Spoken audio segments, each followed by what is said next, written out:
On this cooker, there's only 2 screws holding this back fan plate in. So,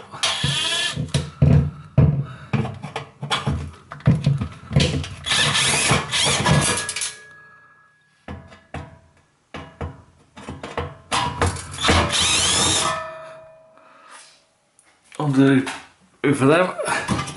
Make sure to uncover the fan. If you spin it, you should see where the noise is. Usually they've either bent too far up like that and catching on the front panel, or they've bent too far back, scraping on the rear. So just make sure they're straight, make sure the element itself isn't touching and is in one piece, nothing dangling off. Make sure there's no grease or food encrusted on it. And that is about all you can do on this side. You'll have to go to the rear, and I'll suggest getting a professional in then. You might need to replace this. These are hard to get off. Sometimes you have to cut these blades off.